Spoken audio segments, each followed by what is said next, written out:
Mga ulul. Sinabi God is stupid, kayo stupid, hindi ang Diyos. May Diyos tayo sa loob ng katawan natin. Pag-aral kayo na philosophy, logic at AJK. Hindi ako niniwala sa AJK. Kayo gumagawa sa sarili ng AJK. May AJK kayo sa loob ng pamamahay ninyo. Matagal na yung AJK na yan, wala namang ano. Tigil na yan. Sabi ko, matanda na si President Duterte. Hearing. Ang dami ng problema ang bansa natin. Lalo yung mga district congressman. Itindi yung mga distrito ninyo. Ang problema dyan, Father, inaano nila yung ibang tao. Pero yung sarili nila, hindi yata nila katulad ni Abante, Atras Abante. Kasi kayo, hindi kayo napapalo ng magulang. Nakamura lang si President Duterte. Arte-arte kayo, ari-ariya kayo. Binuro ang Diyos. Mga ulul. Sinabi God is stupid, kayo stupid, hindi ang Diyos. May Diyos tayo sa loob ng katawan natin. Pag-aral kayo na philosophy, logic at ethics. Father, at saka ang pagmumura ay nasa Bible. O, diba? Ulul. Ang salita ng Panginoon si Kristo sa mga Pariseo, mga hangal. Sa Tagalog po, ulul. Sabihin yun, ulul kayo. Oo, Tito Lario, oo. Babalik ko kung nakaraan yung ginagawa. Sige, Ma'am Fred, last vlog. AJK. Hindi ako niniwala sa AJK. Kayo gumagawa sa sarili ng AJK. May AJK kayo sa loob ng pamamahay ninyo. Matagal na yung AJK na yan, wala namang ano. Tigil na yan. Sabi ko, matanda na si President Duterte. AJK. Walang katapusan. Lalo kayo House of Representatives. Sabi ko, we have to pay taxes. Ito na. Buo kayo ng maalis Ay, kayo. salamat Mama sa advance happy Hindi nyo birthday. naginalang Salamat. kanyang pagkababae. Ano ko naiinis ako? Puro publicity ang ginagawa Yes yan, hindi lang yaw-yaw silang yaw-yaw. Nonsense yung ano ninyo.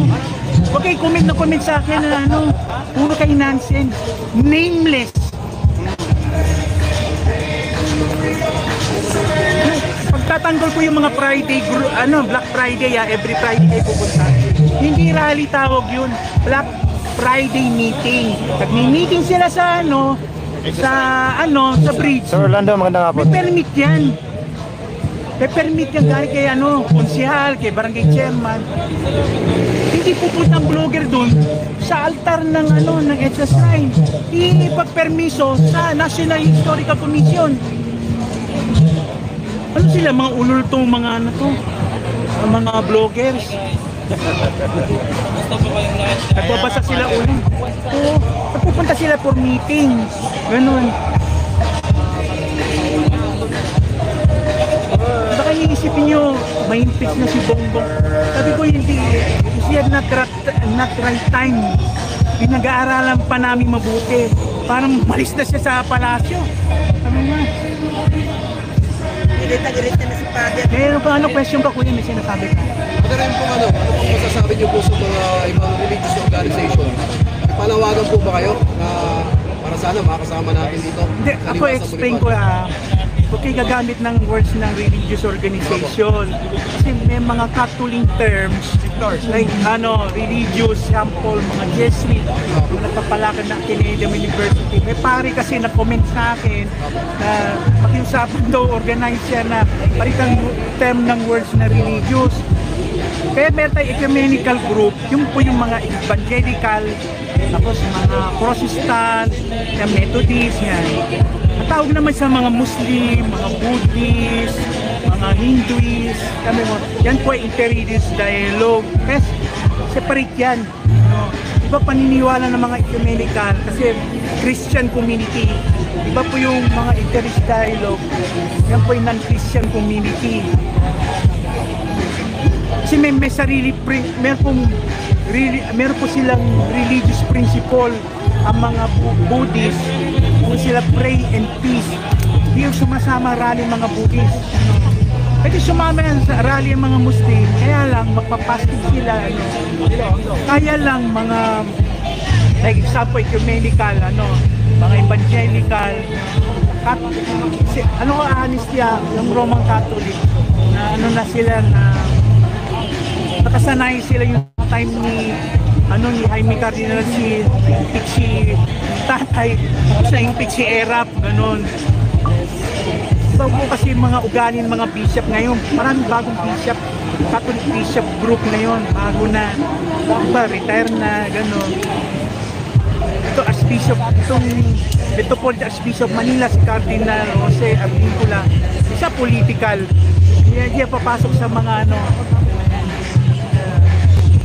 papasok sa mga politika, gano'n. Pag na-invite siya, dasal lang. Marinig, pakinggan yung pastoral statement niya, yung mga homily niya. Nakikinig lang siya, ano mga nangyari, ganun. Hindi siya nagsasalita. Pero ano po masasabi nyo doon sa mga nangyayari sa Congress natin ngayon? Nilang mga hearing-hearing na yan. Kaya ako, advice ko lang yan stop, tao dito dapat siya cease, itigil na yung mga hearing. Baka matawa kayo sa akin may kaibigan ako abogado. Sabi sa akin, nawawala kita namin sa regional trial. Panay sila hearing daw sa Kongreso. Panay hearing po sila sa House of Representatives, sa House of Senate. May kaibigan ko abogado na tatawanan kami ganun. Wala hanap buhay kami. Pati daw yung magawa daw ng ang tao dito sa notaries. Sila na lang yung tao dito, affidavit discrepancy, affidavit of loss, ganun. Tapos yan yung mga tao dito advice ko lang sa House of Representatives, cease, tigil na yan. Palikes naman, palikes. Nahawa ko kay Mayor Alice Go babae yan Tama na yung mga question paikot-ikot, yan, Sandra Kong. Tapos yung mayor ng isa pa, sinasabi niyong karelasyon ni Alice Go, si Mayor ganito. Isa lang words ko sasabihin sa inyo, leave them alone. Wala kayong pakialam.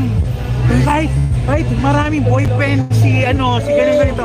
Huwag niyong pag-usapan yung personal life nila. You wasting time, wasting money, and you wasting your energy. Kaya advice ko sa House of Representatives, cease! Stop! Itigil na yan yung mga hearing. Ang dami ng problema ang bansa natin. Lalo yung mga district congressman, itindi yung mga district ninyo. Ang problema dyan, Father, inaano nila yung ibang tao. Pero yung sarili nila, hindi yata nila katulad ni Abante, Atras Abante na. Di ba? Kasi ang pastor, hindi ka dapat nang susunod na sing-sing Ito po si sa religious yan Hindi na dapat susuot ng very simple lang. Ang preaching mo, mamuhalo sa preaching ng politics. Pag sinabi sa politics, ganito example, bawal umiis dyan, bawal magtapos ng basura dyan, huwag ka tumuwid dyan, bawal. Bawal parada sa sakyan mo sa sidewalk. Yan po preaching ng mga politician. Ang preaching ng mga pastor, love your enemies. Yun ang importante, love your enemies. Kaya naintindihan ko si Vice President Sara Duterte, mahirap daw mahalin ang kaaway. Ito yun. Visit kayo po ni Brother and